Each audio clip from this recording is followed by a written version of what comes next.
that neat? sanctuary. Yeah, Just he's feels so from, good there. South City now. That's why I haven't seen it before back there. And he's a retired teacher, But, art teacher in Chicago Public School. The, Yeah. for the garden, But anyway, he started working with this. you can see that this year they really kind of didn't do a whole lot. But I really liked is that. I mean, one of the things we did. Anyway, this instrument I had gone to see out in Ohio in a rural church. The name of the town escapes me right now. I'll go back. But I had gone out to see it because I had read about these organs in an organ history book, and I found out that there was a parish out there that had one. So I went and I saw it. This was about 1994. And so I talked to the pastor, and I said, can you get me information from the parish records on this instrument? And he said he would. Well, a year went by, or more, and I didn't have anything from him. So I happened to be out there again, and I saw him. So I said, what about the organ? And Sharpsburg is the name of the little town. It's about an hour and a half southwest of Fort Wayne, over in Ohio. So It can't be southwest of Fort Wayne. It can't be southwest of Fort Wayne and be in Ohio. It can be southeast. Thank you. I'm glad to have corrected you. You're exactly right. Well, no, there's a piece of no. No, so it's not.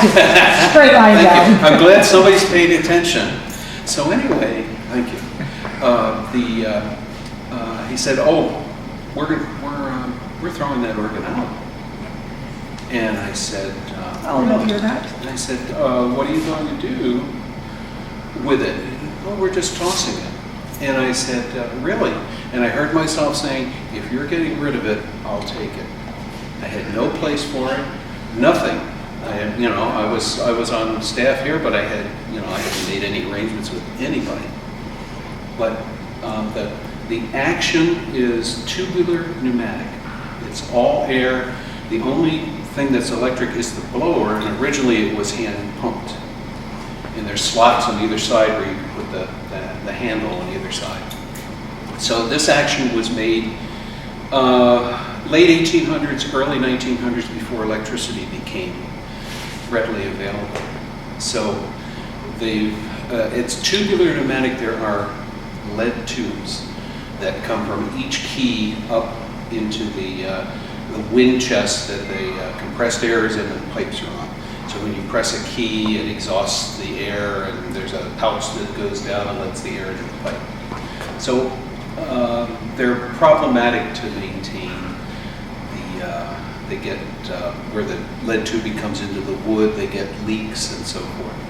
So the parish had decided that they didn't want to tinker with this, and they really didn't have anybody who understood how to play it. So he said, yeah, we're getting an electronic. And so I said, okay, can I have this? And he says, yeah, you can have it, but you can't have those pipes on the front. And I said, well, those pipes are part of this organ, they speak. And I said, why do you want to keep those pipes? Well, they had put money into this and had the pipes gilded, and they wanted to keep them and put them in front of the speakers of the electronic. And this is what he said to me, so it will sound like a pipe organ. And I sort of laughed, but then I realized it was his idea. So anyway, to make a longer story a little bit shorter, the parish council was meeting that week to make a final decision on this. So I contacted the parish council president, and they gave me possession of this organ almost 20 years ago. Brought it over in a truck. Meanwhile, previous president of the college, Dennis Rittenmeyer, graciously gave me a room to store it in. And it was working over there, and we set it up down there. We had no real place to put it. This room was library stacks. and I was going to put it in this other room which has the pianos in it, but has a high ceiling. So one thing led to another, and delays, and because the expertise to work on, to put this together, just not around. I didn't have it a lot. So it took almost 20 years to get this. In the meantime, we developed this space, and I was on the committee to develop this space and the Barbara Goodman Black Box Theater. And I remember we were, the people on the committee had said, well, the organ can go in this room, which was to be the lobby. It wasn't thought of as a gallery just then, but this would be the lobby. And so the organ was to go in here, but they were going to lower the ceiling, put in acoustical tile, and put carpet on the floor. And I said, no, you're not going to do that. And now you hear the acoustics in here. It turned out really, really nice. So flash almost 20 years later until this past March. And there's a young organ builder that I know who had the expertise to do this. He had a week when they didn't have any work for him. It happened to be our spring break week, and so there it is. After all that time, it's still a little rough. We need to get in. It's like a car. It's either all together or all apart. If you want to work in the engine of a car, you got to take it all apart. And it's like an antique car in the sense you have to tinker with it. But anyway, that's how it landed here. And her name is Martha because on that first trip back, after I had said that I wanted it, I was thinking to myself, what am I going to do? What have I got myself into? I'm really going to be busy.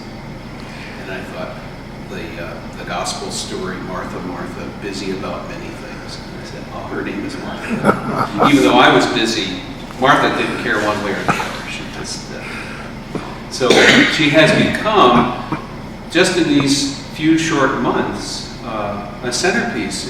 Students ask about this organ, and we've used it for orientation. We did the Amazing Race style orientation for the new students. They were in groups of 6, and they had to do all kinds of things around them that gave them a chance to meet us. And one of the things they had to do was the band director would teach them how to play Twinkle, Twinkle, Little Star on just the first phrase of it on the piano. Then the group, 2 of their 6 people had to come in and play it over here. Then I would stamp their transcript and they would go on. And they really loved it. It was very interesting, and they still ask me about it. So it has become that kind of a focal point too. And like I said, it's a little rough shape right now. But what I'd like to do is, one of the other brothers made a video, a stop action video, and preceded by photographs, still photographs of where it was stored downstairs for almost 20 years, and then the stop action is the putting up in here. We put a camera up in the corner, and then I'll play it with the sound, and I'll stop it, and I'll just play you one number, and then I'll let this run. I'll turn the sound off, but you can. Maybe I'll leave the sound on because I was thinking the talk would be going on at the same time, but I'll leave the sound. That will be in a separate room. Yeah, and we'll shut this down by that time anyway. And, but I'll leave that run. But let me run the video first, and then I'll play a song. Okay.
what's the nexus of art and nature? And I said, well, I don't really know, but somebody's going to have to talk about it. So, and they come up with different talks. I think a couple years ago, Mike Kaysen, of ceramics, I gave a talk, and every year it's a different approach to the connection between art and nature. And the whole purpose of the art show is recycled art, but also art that focuses on nature. So there's that connection, and I think it's different for everybody. And tonight we'll find out how the connection is, how Roman Villarreal sees that connection. Roland? Well, good evening, everybody. It's honored to be here speaking. It's interesting because when Mike told me that we were going to tell everyone can do this, I said, wait a minute. For one, I'm an urban artist. And I was telling myself, what the heck does an urban artist have to deal with nature? You know, it's kind of funny because when I first met Mike and I started coming to the programs here with the greeting of the arts and coming to the Wolf Lake place where he was working at the time, something happened. You know, I had moved across the border from Hammond because I had been working in Chicago for many years. We came across the border and we picked up a studio on 150th kind of industrial space. Well, here we are, urban artists coming into things. What do we know about nature? Absolutely nothing. Absolutely nothing. But a strange thing happened. The little introductions that we were having with Mike and the people that were around us, we started picking up things that we didn't know. One of the most important things I remember, I'll never forget this, crows. Very important, crows. We lived in crow territory. I mean, there was crows everywhere. Every time I think of the main bird, they were chasing hawks away. Everything, they ran it. Crows ran it. Something happened in the community. A mosquito showed up. Now, what do we know the difference between what a mosquito does and what happens to crows? Something very interesting. So for some reason, the crows are more susceptible to the mosquito, and they jumped away from it. Before we know it, the crows disappeared. And then we come back one summer, because we work only summer program on our program. We came back and we're looking around and I'm saying, I don't see the crows. Because that was the dominant bird. And I still haven't seen them in abundance the way we first seen them. So something happened in our area that the crows no longer run it. Because they ran it. It was theirs. And you know what it was? It's the mosquito. They were more susceptible to the mosquito. Now, how did I know that? How did I know this? Because we were going to these meetings and we were learning without even knowing we were learning. And we were picking up tidbits. My favorite to me was the first time we ever seen a woodchuck. Now, very few urban people ever run across a woodchuck. When you do, the first thing that comes in your mind, that's a rat, it's this.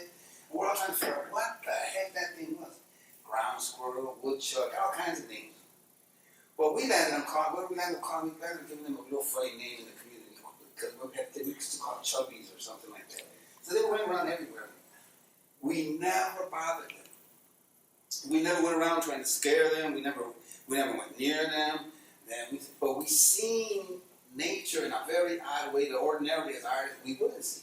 We're used to seeing the street, the urban life, what happens in our community. This is what we see.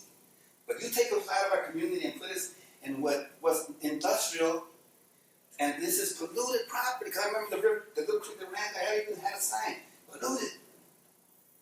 That was the country to us, because we weren't exposed to none of this stuff. But little by little, we started enjoying where we were at, and we were starting to become more observant of what was going on. We realized important things that we never knew. Don't have a picnic in early spring, the yellow jackets. And the first time we were there, we never realized that things happen in a certain time.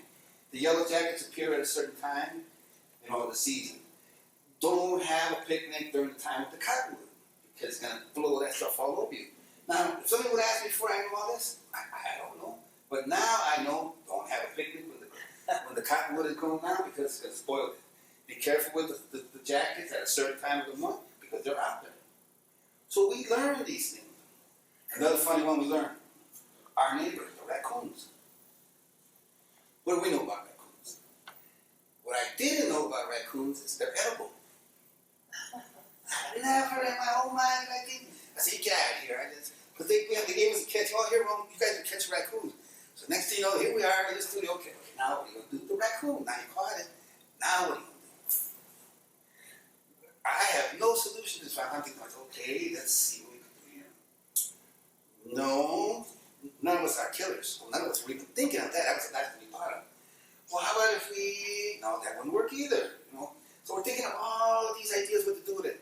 Now here comes a brother from the south, an older gentleman. He comes in and he goes, oh, you caught a raccoon? He goes, he picks it up and he goes, wow, this is a good one. This is going to the pot. He took that raccoon and cooked it. And he was going to bring something, no. Then we had a function here with Mike Bowles one day. I think we were still over at Wolf Lake. There was a little old lady in the crowd, very knowledgeable. We started talking about things that were disappearing. And all of a sudden I told her, oh, well, I seen a snapping turtle this big, and I seen this. Every single thing that I mentioned is edible. She told me, you never ate a snapping turtle? Heck no, what the heck would we be doing eating a snapping turtle? She said it was delicious. I mean her. I said, oh, this is delicious, this is this is that. He goes, you never ate possum? Of course not.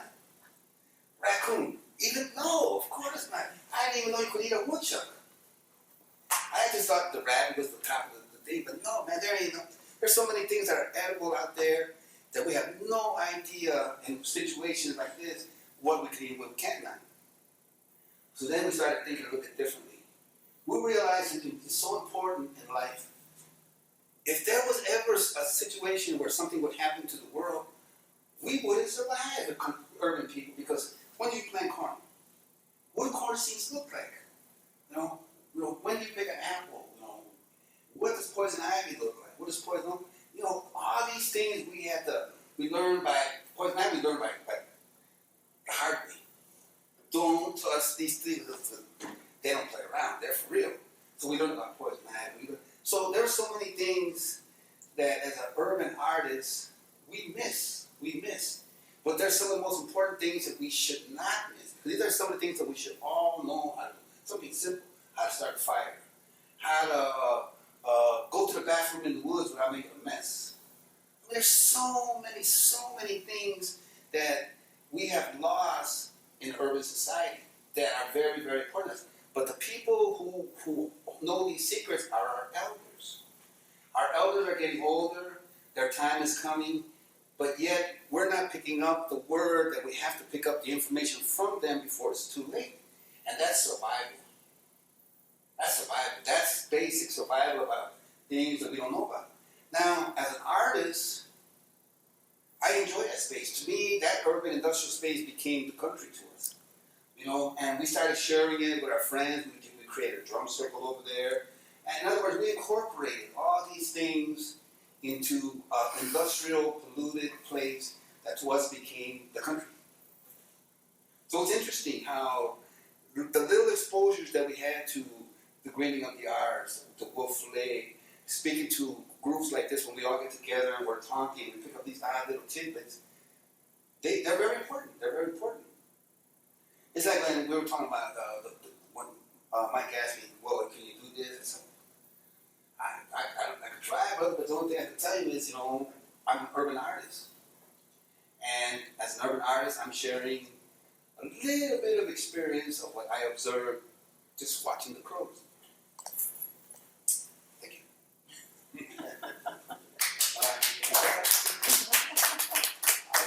I want to just go back. Sure. When you, probably in the mid-90s, when you invited me to your house, and I was in the basement, and I was just looking at the various pieces he was working on, and the door opens up, and a guy walks in, holding a good part of a tree. And he was carrying it in, and then somebody was holding the back, and they walked in, and here was a large tree that they had picked up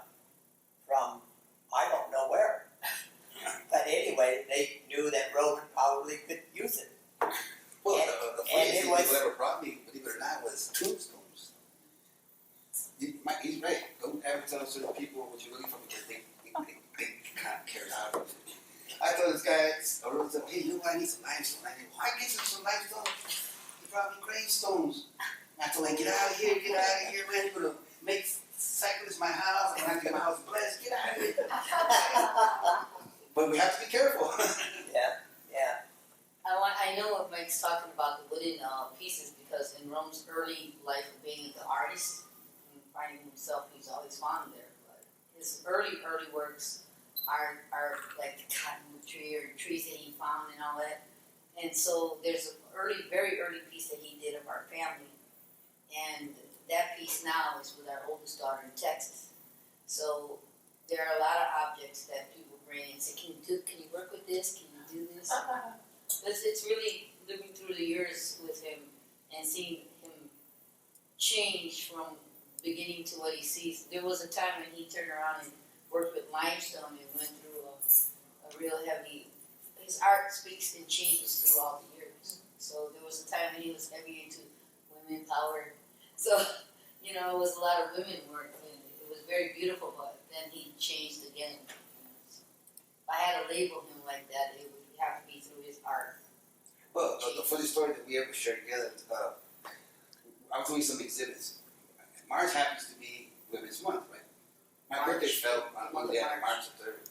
I'm having a show on the north side dealing with women issues and this and that. And I have all these women came to my house, they're visiting me, friends of mine and everything like this. She wants to give me a birthday gift. What comes through that door about the last thing I ever expected in the world? A stripper. It's my time in my life where I thought it was cool. So, That's all I had to the say. funniest thing was, this woman comes in there, and all of a sudden I said, what are you doing? She goes like this, opens up her thing, and I close it. Yeah, that was the So I'm telling her, wait a minute, stop. Everybody stop. First of all, don't you realize what this month is? Who did this? That was Maria. Yeah, And no, she never stripped for us. no, she never did. We paid her because of her time, but I just couldn't. Now, if you would have known me, you'd probably be like, oh, sure. But because we're learning. See, it's like nature. We're learning every time we're learning more and more. Because, like I said, once I learned what March was about and the importance of what we were doing as artists, this was unacceptable. Yeah, after that, we just. So that's how we kind of toned down. It's Women's Month. That means you honor women who have accomplished many, many things Okay. for women's rights and things like that. That's what it's about. And it's unfortunate his birthday fell in that month at the beginning. I'm like, okay, I respect. So, But it's just how but it was funny. Open, close. Open, close. That for young women would say, what are you doing? Oh, And then she, I'm real good, Maria. I believe you, honey. Honestly, I do. But it was not. Jesus. But that's, again, like what we're talking about Mother Nature. We're learning. As an artist is always learning. You're always sharing. Like to see Mary play that organ this morning. I said, that's beautiful. To me, I'm not a very cultured person, but I went to the 16th century right away. You make me think of Beethoven. You think of whoa. Because we're not accustomed to hearing that. This is things that we don't hear. Because our world, what you're going to hear is that organ. So it's stimulating. That's why the art world is such a beautiful place to be in life, because you share so much that sometimes you don't run into. Like everybody here is invited to the 18th Street Open Studios in Pilsen. Even though I'm not a Pilsen resident, but we support the cause, the art movement.